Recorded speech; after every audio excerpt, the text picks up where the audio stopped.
जय जिजाऊ जय शिवराय. मराठा संघर्ष योद्धा मनोजदादा जरांगे पाटील यांची बदनापूर येथील विराट सभा.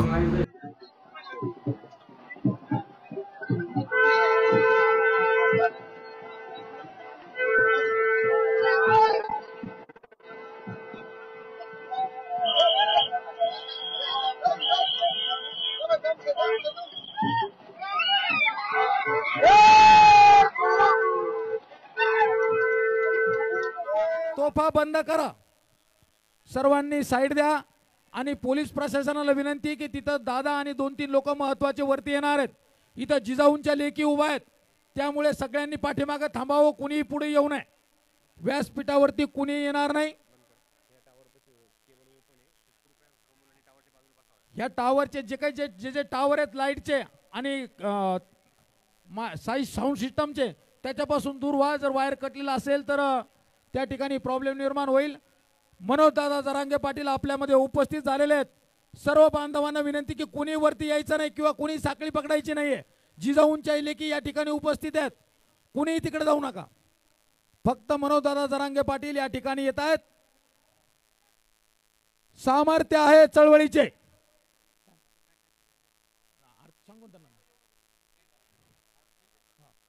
मी सांगतो ना, सामर्थ्य आहे चळवळीचे. जो जो करील तयांचे, परंतु ते भगवंताचे अधिष्ठान पाहिजे. तुमच्या माझ्या सगळ्यांचे श्रद्धास्थान मराठ्यांचे वाघ संघर्ष योद्धे. हे बघा इथं मुली आहेत, सगळ्यांनी पाठीमागवा.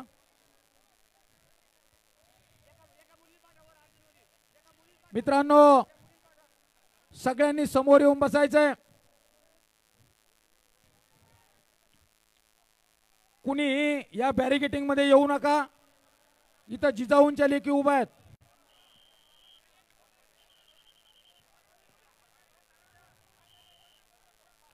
वरती कुणी येणार नाही.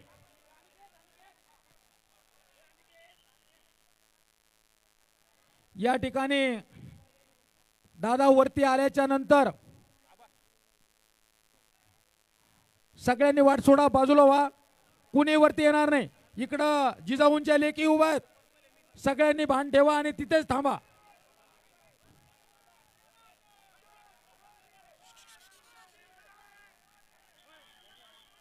सर्वांनी टाळ्यांच्या गजरामध्ये दादांचं स्वागत करायचंय. जोरदार टाळ्यांचा प्रचंड कडकडाट या ठिकाणी झाला पाहिजे.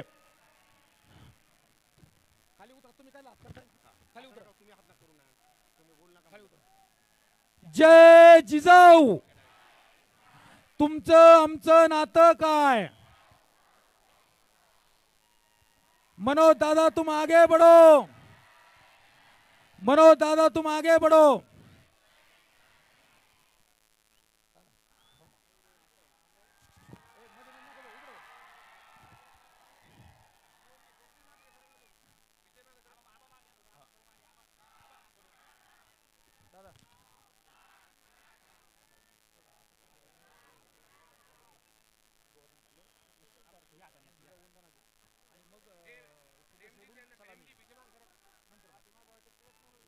सर्वांनी पाठीमागे या. कुणी व्यासपीठावरती थांबणार नाही. सर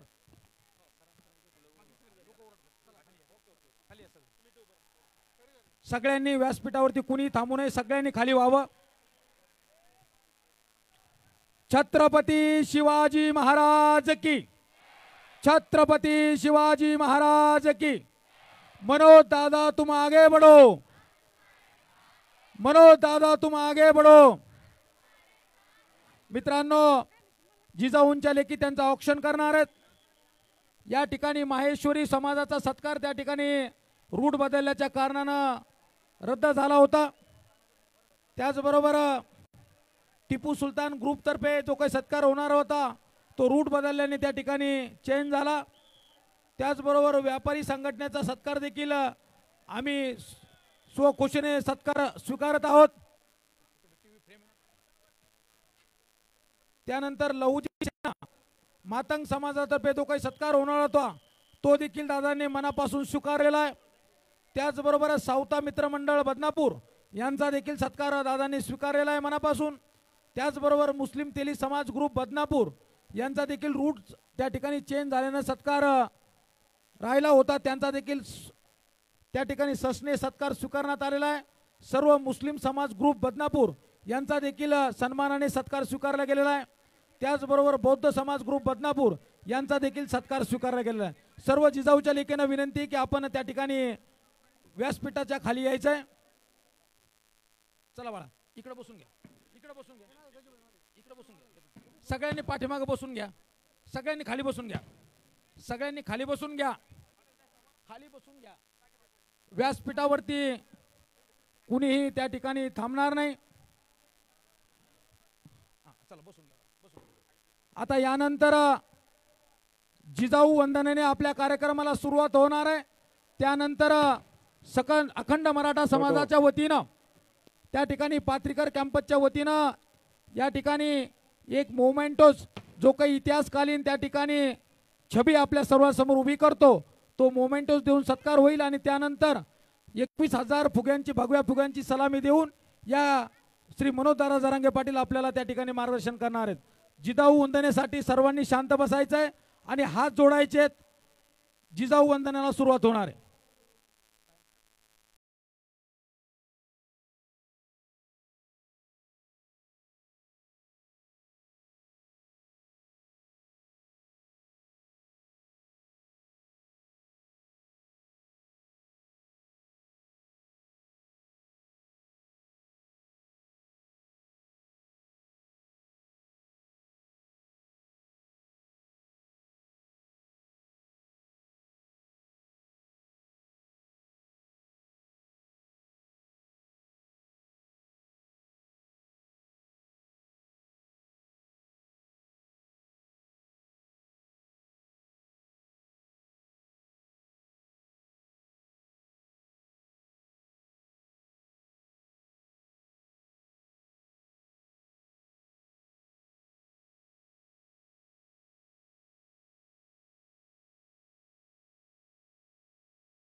सगळ्यांनी स्थानापन्न होऊन घ्यायचंय। यानंतर अखंड तोफा सगळ्यांनी बंद ठेवायचा आहेत। अखंड मराठा समाजाच्या वतीनं आणि सगळ्यांकडून श्री देवेशभाई पात्रीकर यांना विनंती करतो की त्यांनी श्री मनोजदादा जरांगे पाटील यांचा सत्कार त्या ठिकाणी करायचा आहे। हा सत्कार सगळ्या समाज बांधवाच्या वतीने होणार आहे।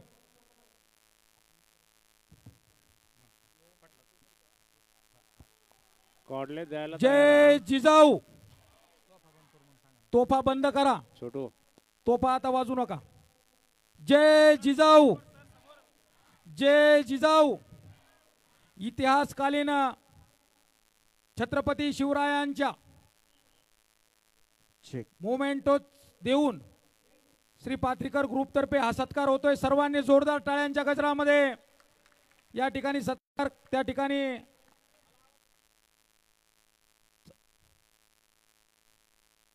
यानंतर सगळ्यांना विनंती की सगळ्यांनी व्यासपीठाच्या खाली व्हावं। आणि आता त्या ठिकाणी ज्यावेळेस भाषण करणार आहेत, आता लगेच मार्गदर्शन करणार आहेत, या 21,000 बलूनची सलामी छोटू आपण त्यांना देतो आहोत।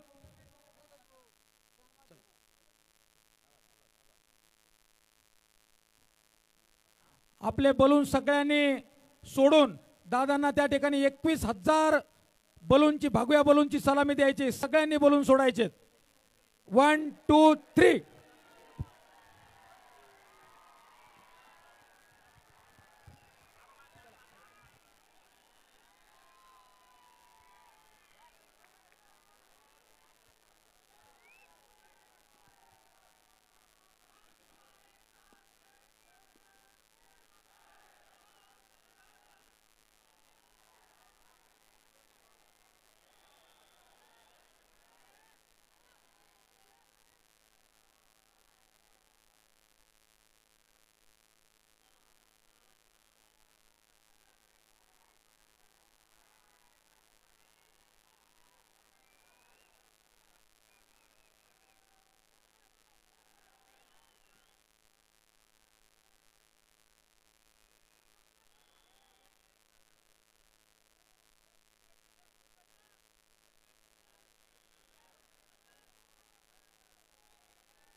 हिंदवी स्वराज्याचे संस्थापक राजे छत्रपती शिवराय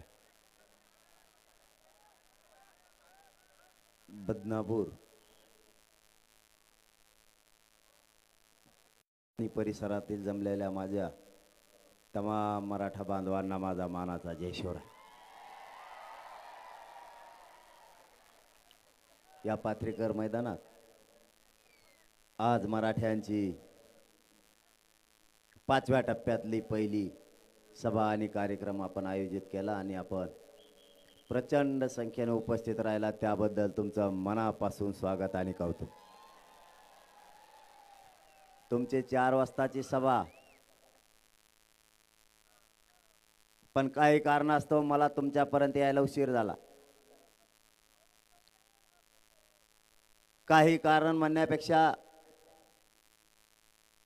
ज्याच्यासाठी या मराठ्यांनी ही लढाई उभा केली, महाराष्ट्रातल्या कानाकोपऱ्यातला मराठा या ठिकाणी एकत्र आला। करोडोच्या संख्येने मराठा स्वतःच्या मुलाला न्याय मिळावा म्हणून एकत्र आला। ज्या विषयासाठी आपण एकजूट दाखवली, प्रत्येकाला वाटतं माझ्या मुलाला आरक्षण मिळालं पाहिजे, माझेही मुलं मोठे झाले पाहिजेत, यासाठी हा आपण लढा उभा केला। आणि त्यासाठी आज बदनापूरच्या या नगरीत बैठक होती, कार्यक्रम होता आणि योगायोगानं त्याच दिवशी नेमकी सरकारची ही बैठक मराठा आरक्षणासाठीच अंतरवालीला लागली.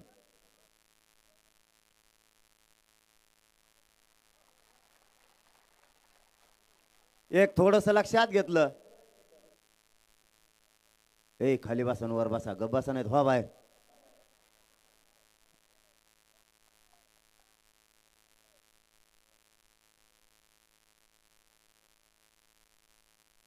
मराठा आरक्षणाची लढाई या मराठ्या मायबापानं उभा केली. सगळ्यांचा उद्देश एकच की माझ्याही मुलाला आरक्षण मिळालं पाहिजे. त्याच विषयासाठी आज अंतरवालीत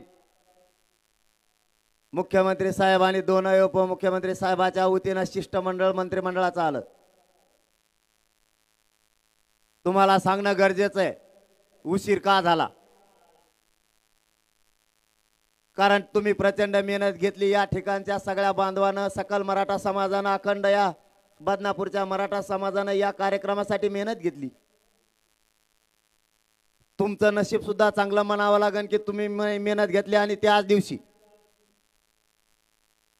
राज्य मंत्रिमंडळाचे मंत्री महोदय अंतरवालीला आलेत बैठकीसाठी.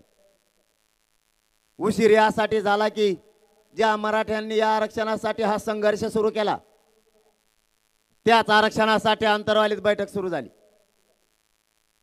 आपण 2 घंटे लेट गेलं तरी चालल, परंतु मराठ्यांच्या लेकराचा आयुष्याचा विषय या बैठकीच्या माध्यमातून जर मार्गी लागला तर आपण या बैठकीला थांबलं पाहिजे. कारण प्रत्येक घरातला मराठा आज संघर्ष फक्त आरक्षणासाठी करायला लागलाय आणि त्याच आरक्षणासाठी बैठक. मग एखाद्या वेळेस सभा थोडी पुढे गेली तरी चालल, सभा होत राहतील. सभा घेणारे आपण आणि जमणारे पण आपणच. नेमका सरकारचा मानस काय, मराठा समाजाला आरक्षण कोणत्या हेतूने द्यायचंय हे सुद्धा स्पष्ट होणं गरजेचं होतं. मुख्यमंत्री साहेबांनी ए गाडी बसले दे राखून तिकडं का धामाचे आरक्षण भेटलं काय तुम्हाला, गप पडा मग काय लूट येता गाडी का गाडी उलटी करायची. अय म्हणू नको, काहीच म्हणू नको, गप बस. सगळं कळतं आम्हाला, तू काही गरज नाही गाडी मागा पुढे घ्यायची म्हणून दाखवतो. त्या गाडी बसले बाजूला होता का मी तिकडे येऊ.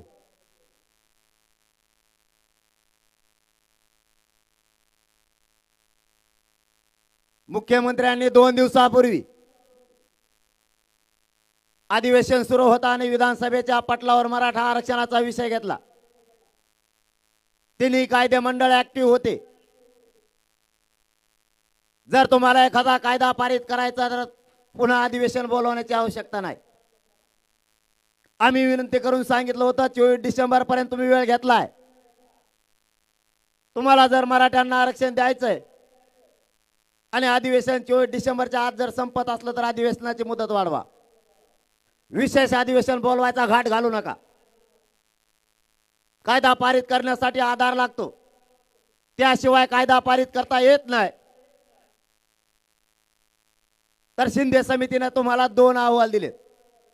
तुम्ही प्रथम अहवाल मराठा आरक्षणात असलेला स्वीकारलाय आणि 54 लाख नोंदी या मराठ्यांच्या आरक्षणात असलेला नोंदी मिळालेला तोही दुसरा स्वीकारलाय. मग आता अडचण काय, जर मराठा आरक्षणात येतोय, ओबीसी आरक्षणात येण्यासाठी मराठ्यांनी सगळे निकष पार केले, तर मग अडचण काय. सुरुवातीला सांगितलं 4 दिवसात कायदा पारित होणार नाही, 1 महिन्याचा वेळ द्या. मराठ्यांनी तुम्हाला 40 दिवसाचा वेळ दिला. पुन्हा तुम्ही आले, एवढं लागतंय. आणखीन वाढून वेळ दिला तर आम्हाला आणखीन जास्तीच्या नोंदी घेता येतील आणि मराठ्यांसाठी कायदा पारित करता येईल. आणखी वेळ द्या. मराठ्यांनी पुन्हा तुम्हाला 2 महिन्याचा वेळ दिला, 24 डिसेंबर पर्यंत. याही अगोदर 3 महिने त्यांना वेळ दिला होता. एकूण महिने झाले 7.5. हा संघर्ष सलग सुरू आहे. मग शेवटच्या टप्प्यात जर तुम्हाला 2 महिने पाहिजे होते ते दिले. आता अडचण काय? काहीच नाही. मग कायदा पारित करायला प्रॉब्लेम काय? 9:30 वाजले. जर मराठ्यांनी वेळ दिला, अडचण काय? कायदा पारित करायला आधार लागतो. आधार मिळाला. तुमच्या तोंडानं सांगतायत 54 लाख नोंदी मिळाल्या. या भारत देशात नोंदी सापडलेल्या आणि ज्यांना ज्यांना आरक्षण दिलं त्यात एकही नाही. फक्त मराठा जात आहे की त्याच्या शासकीय खऱ्या नोंदी सापडल्या. आजच्या बैठकीत काय झालं तेही सांगतो. टाइम आहे तुम्हाला?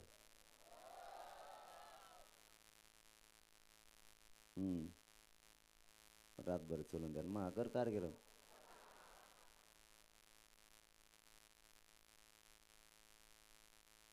बैठक सुरू झाली आणि पाठीमागच्या वेळेस जे आपले उपोषण सोडायला आले होते त्यातले अर्धेच होते. अर्ध्याला टाइमच नाही भेटला. काहीच दुखायला लागलं, काहीला गाडीत लागाना, काहीला गाडी होती. लोड आला इकडे येऊन काय सांगाव. असंच आसन म्हणतो बरं का मी, मला माहित नाही. अर्धे आले. पाठीमागच्या वेळेस मायबापा तुम्हाला सांगतो, ज्या वेळेस उपोषण सोडायला आले त्यावेळेस सगळ्या ताकदीनं आले. लक्षात असू द्या, पुढे तुम्हाला संघर्ष करायचा आहे म्हणून सांगतोय. तुमच्या ताकदीवर आणि तुमच्या बळावर मी लढतोय. मी सुद्धा हटणार नाही. पुढे संघर्ष करायचा आहे म्हणजे करायचा.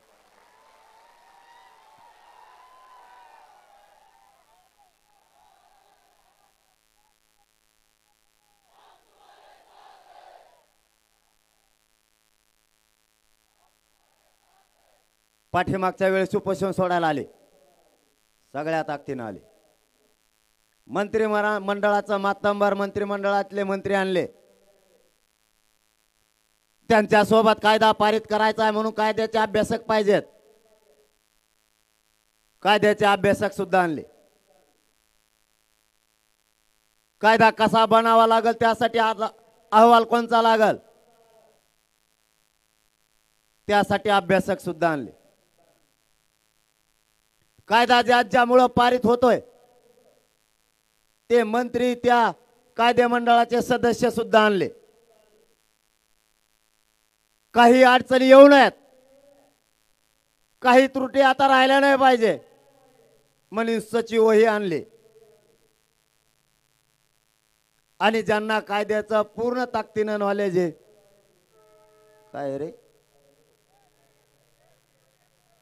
हा 24 ला येईन का काय मग अशीच?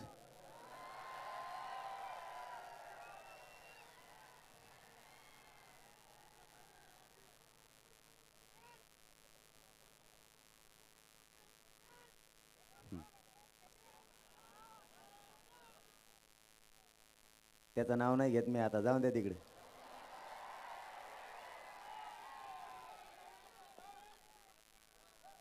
जो कामाचा माणूस नाही त्याचं काय नाव घ्यायचं? ज्याला मी मोजीत बी नाही गिनीत बी नाही त्याचं काय नाव घ्यायचं? सगळ्या ताकदीचे लोक उपोषण सोडताना सरकारनं आणले आणि सरकारनं सांगितलं आता याप्रमाणे जर कायदा पारित करायचा असेल तर कागदावरती आम्ही लिहून घेतो, त्याप्रमाणे आपण करू. आणि आम्ही मराठ्यांनी त्याला संमती दिली आणि त्यांनी प्रमुख 4 शब्द लिहून घेतले. त्या 4 शब्दातले 2 शब्द मुख्यमंत्री साहेबांनी विधिमंडळाच्या पटलावर मांडले. पहिला शब्द, ज्याची नोंद सापडल 1967च्या अगोदरची नोंद सापडली, ज्याची नोंद सापडली त्याच्या सगळ्या परिवाराला आरक्षणाचा लाभ दिला जाईल. ही एक विषय त्यातला घेतला. दुसरा, ज्याची नोंद मिळाली त्याच्या रक्ताच्या नातेवाईकांना सुद्धा याचा लाभ मिळेल असे 2 शब्द घेतले आणि 2 घेतलेच नाही आणि खोटीच ती दे मग त्यांना वाटलं हा म्हणून येडपट दिसतंय हा कसा म्हणून ते माझ्या अवतारावरच जातात त्यांना वाटतंय कसलं कण दिसतंय मी काल सांगितलं ज्या 2 शब्दाचा विषय राहिला त्याचं मला स्पष्टीकरण द्या तरच मी 23 तारखेला काय निर्णय घ्यायचा ते घेईल नसता निर्णय 23ला काय घ्यायचा सरकारच्या हातात ते मराठ्याच्या नाही आणि मी आजही त्याच्यावरच ठाम आहे उद्याही राहणार आहे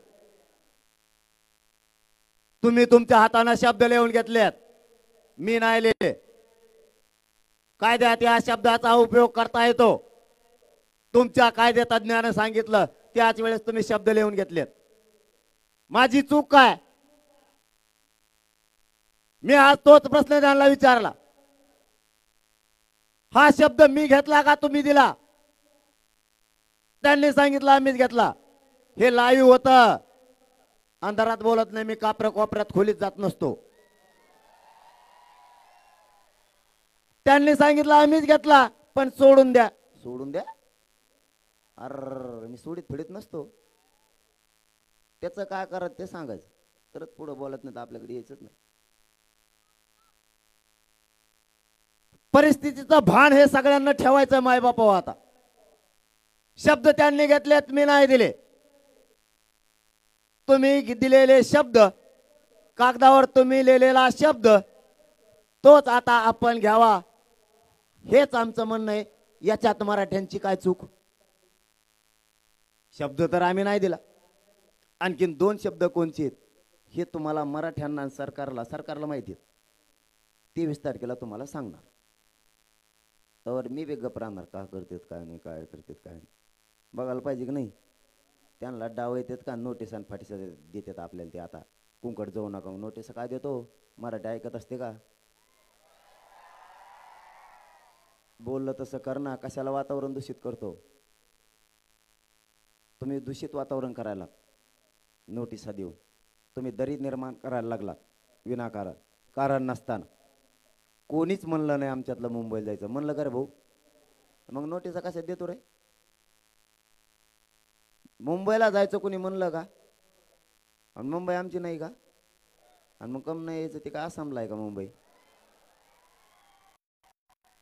पण आम्ही म्हणलोच नाही मुंबईला जायचं तरी तुम्ही नोटीस देता माझी नोटीस दिल्यावर तुमच्या मराठी जाणार नाहीत कुंकड लटकून जाते माहीत नाही व्हायची तसले लफडे उलट करू नका आणि मराठ्यांना सावध करू नका तुम्ही हाताने सावध करायला लागलात मराठी एवढी सोयीचे नाहीत मग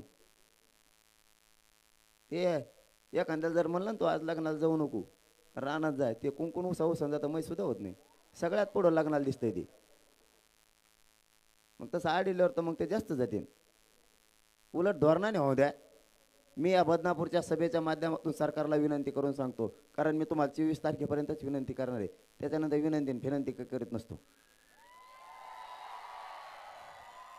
तुम्हाला विनंती करून सांगतो गांभीर्यानं घ्या मराठ्यांना मराठी स्वतःच्या लेकरासाठी कोणत्याही टोकाला जाऊ शकते त्यांच्या लेकराचं वाटोळं झालंय तुम्ही सामंजस्यानं घ्या गांभीर्यानं घ्या तोडगा प्रयत्न करा नोटीस आणि पिटेस देऊन जर अडवायचा प्रयत्न केला तर हे कुंकड जाते मिळ नाही लागायचा आणि मग मला नाही लागायचा मला माहित नाही व्हायचं मग ते कुंकड गेले तर काय झाले लय जीव दे का तुमचा त्याच्या एकट्यातच 2दा झालं 3दा झालं का 9 वाजलेत मला 9 वाजता लय भे वाटतं बोलायचं काय करते तर काय नाही कोणाला माहित 9च्या नंतर 9च्या नंतर मी हातात देत नाही कोणाची लय अवघड नमुने हे नाही का टाकलेली असते का कानू मग हातात हात घेते मलाच घोडे लावते अरे नमुने 7-8 फोटो काढते मी म्हणतो ना आता सोड ना मग हात म्हणतो काढून देतो तुला काय दम नाही का ना काय म्हणजे मलाच मायाच पायावर पाय देतो मलाच घोडे लावतो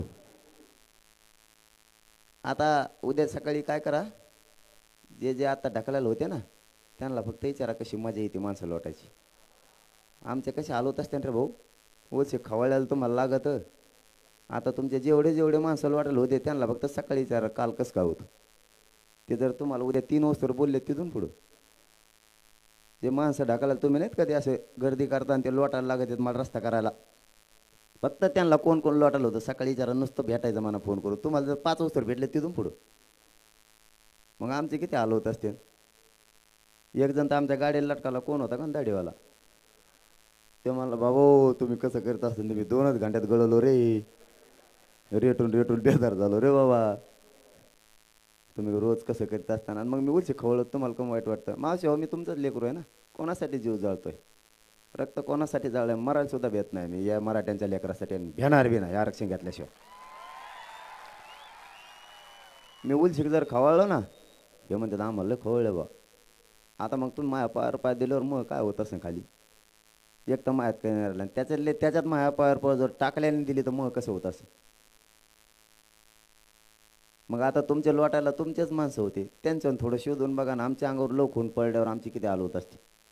तर 2 घंट्यासाठी लोटायची वेळ आली तर गाडीला लटकणारा म्हणतो बाबा मग लय हाल झाले, तुमच्या पाया पडतो इथून पुढे गर्दी लोटायला मला सांगू नका, दुसरं काही काम सांगा.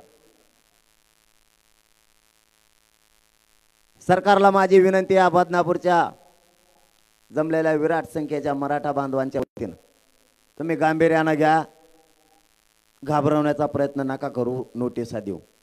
दरी निर्माण तुमच्यात या सरकारमध्ये आणि मराठ्यांमध्ये करू नका. आरक्षण तर काही झालं तर आम्ही घेणार आहेत, त्याच्यावर आम्ही ठाम आहेत. तुम्हाला जितकं गांभीर्यानं हे आंदोलन घेता येईल आणि हाताळता येईल तितकं हाताळा. तुम्ही नोटिसा दिल्यामुळे त्याचा परिणाम तुम्हाला नाही माहीत काय व्हायला लागलाय. तुम्हाला वाटत असेल नोटीस दिल्यामुळं मराठे घाबरतील, त्याच्या पाठीमागचे शब्द तुम्हाला नाही ऐकायला येत. मराठे म्हणतात मी नसून जर माझं नाव येणार असलं तर मग मी सगळ्यात पुढे होत असतो. सरकारला माझी विनंती आहे, जनभावनेच्या भावना समजून घ्या. हे दुसरे कोणी नाही आहेत. ज्या सत्तेच्या राजगादीवर बसवले तेच हे मराठे, त्यांची भावना समजून घ्या. सत्ता हातात आली म्हणून नोटिसा देऊन मराठ्यांना घाबरवण्याचा प्रयत्न करू नका. आमची तुम्हाला विनंती आहे, कोणीही मुंबईला जायची घोषणा केलेली नाही आणि जरी केली तरीही तुम्हाला त्यांचा काय त्रास नाही. स्वतःच्या लेकराच्या न्यायासाठी ते आक्रोश करायला लागलेत. स्वतःच्या पोराला कर्ज काढून त्यांनी शिकवलं त्याला आरक्षण पाहिजे, ते त्याच्या हक्काचं आहे. त्याच्या शासकीय नोंदी सापडल्यात. मराठा समाज ओबीसी आरक्षणात असलेल्या नोंदी सरकारला मिळाल्यात आणि ज्या नोंदी मिळाल्या तेव्हापासून मराठा प्रचंड ताकदीने आणखीन एकत्र यायला लागलाय. कारण ते आमचं हक्काचं आरक्षण आहे. 70 वर्षापासून कोणीतरी खात आहे.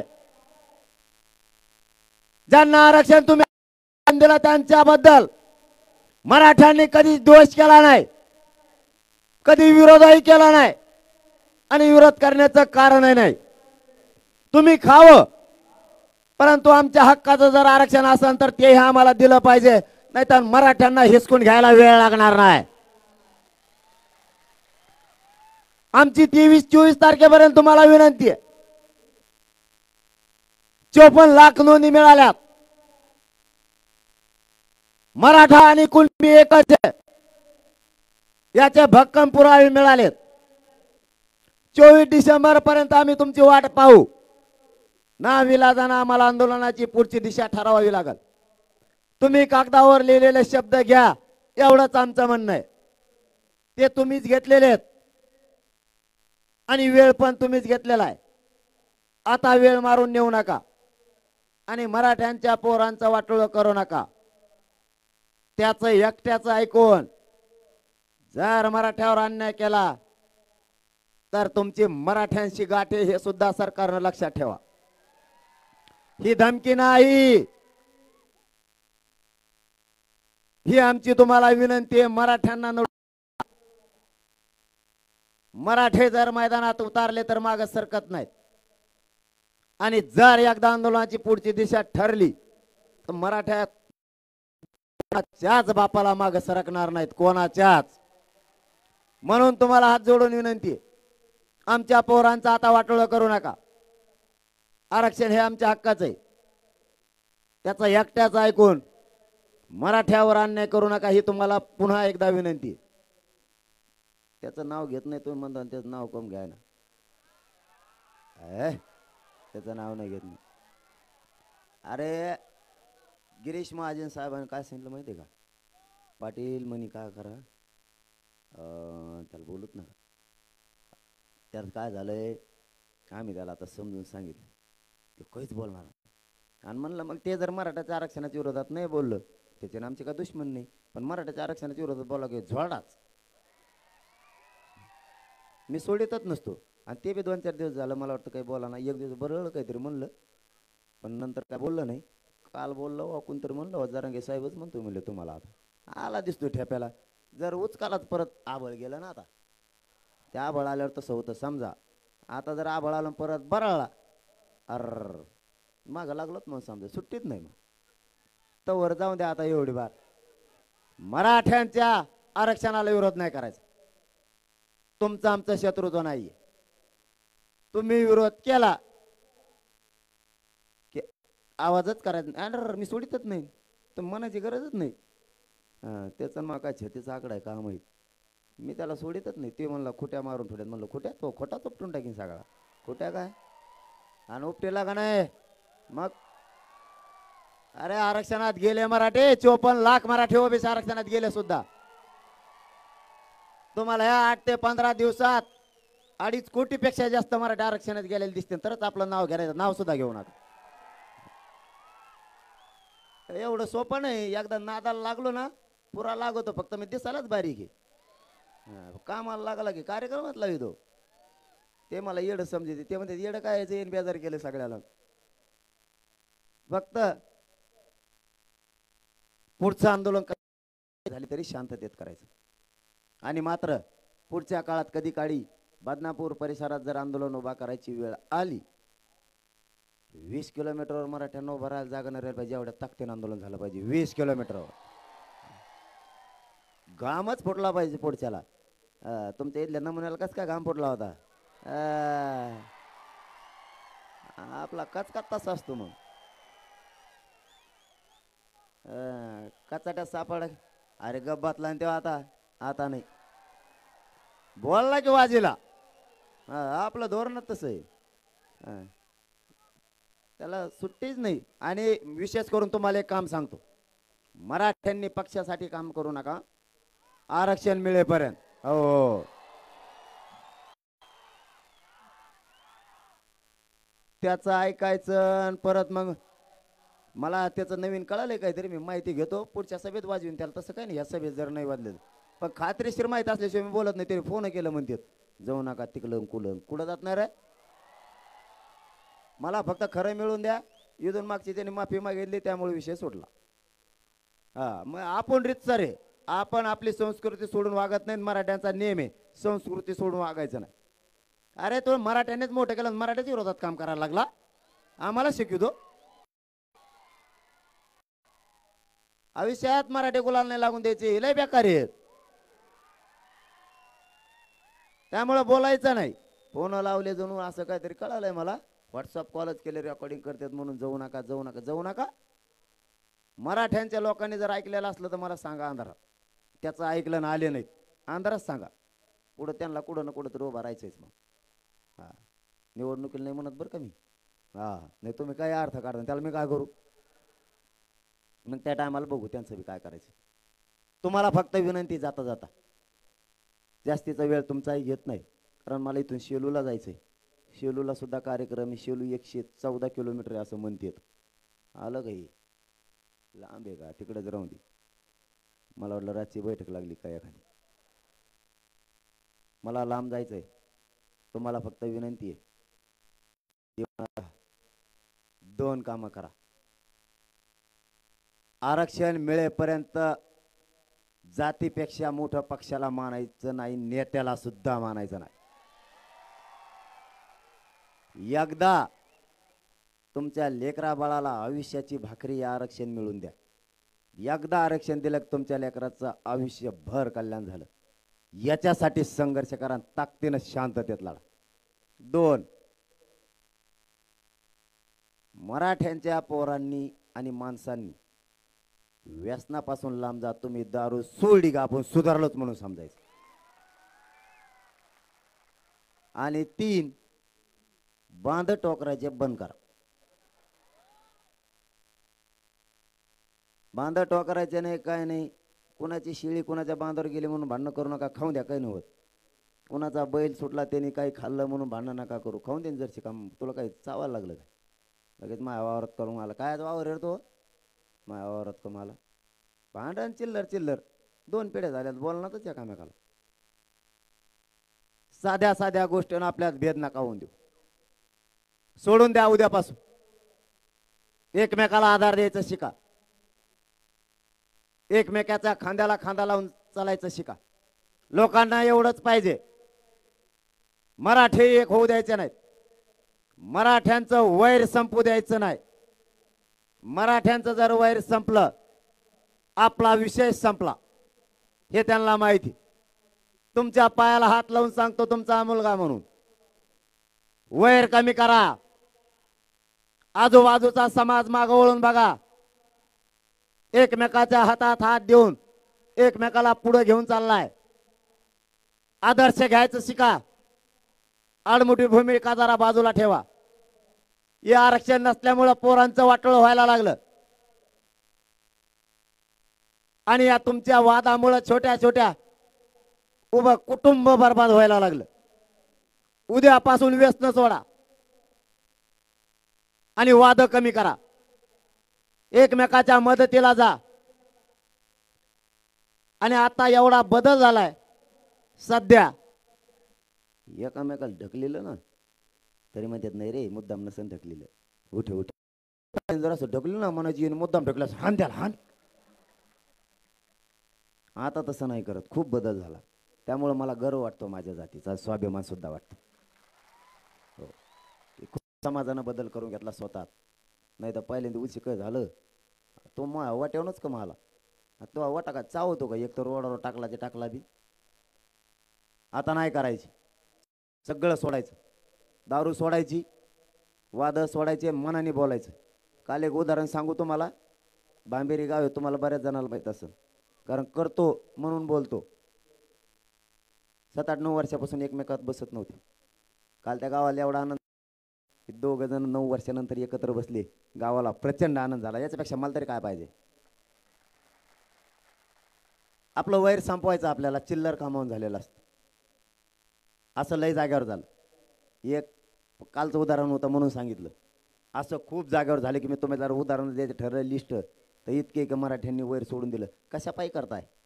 काहीच कारण नाही. काहीच कारण नाही. मग कारण नाही, आपल्याच माणसापासून आपण दूर का जायचं? काका पुतण्याला बोलायला, पुतण्या काकाला बोलायला, झालं काहीच नाही. राजकारणापायी तर अजिबात मतभेद होऊ द्यायचे नाही. राजकारणापायी तर नाहीच, अजिबात नाही. सावध व्हा इथून पुढं.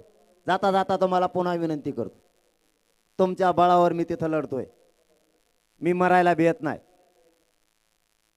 तुमच्या ताकदीच्या जीवावर मी तिथं माझी जीवाची बाजी लावून बसतोय. तुमच्या आशीर्वादाची आणि पाठबळाची मला गरज आहे. तुम्ही मला माझ्या खांद्याला खांदा लावून लढायला पाहिजे. मी मरेपर्यंत मागे सरकणार नाही. फक्त तुम्ही साथ आणि आशीर्वाद ठेवा. काय मागत नाही तुम्हाला. तुम्हाला जाता जाता शब्द देतो, महाराष्ट्रातल्या मराठा समाजाला आरक्षण मिळाल्याशिवाय आणि मिळवून दिल्याशिवाय हा तुमचा मुलगा, माझा जीव जरी गेला तरी 1 इंचही माग हटणार नाही. शब्द तुम्हाला देतो आणि थांबतो. जय जिजाऊ, जय शिवराय. सर्वांनी राष्ट्रगीतासाठी उभा राहायचंय. सर्व समाज बांधवांना आणि महिला भगिनींना विनंती आहे की राष्ट्रगीतासाठी उभा राहायचंय. आरक्षण कोणाकोणाला पाहिजे? बॅटरी गेला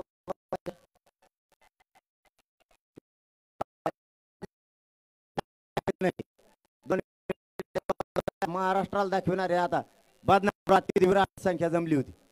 परत काही दिसायचे नाही. ते परत म्हणते मला दिसलीच नव्हती, विराट होती का नव्हती. त्यामुळे खाली ठेवू नका सगळ्यांनी. मीडियाच्या बांधवाला विनंती आहे, जरा सरकार गांभीर्याने दखल घेईन आणि घ्यावी. बदनापूरचे पहिलीच सभा बघा म्हणा, ग्राउंडवर उभा राहायला जागा नाही. मराठ्यांचं हे विराट रूप बघा.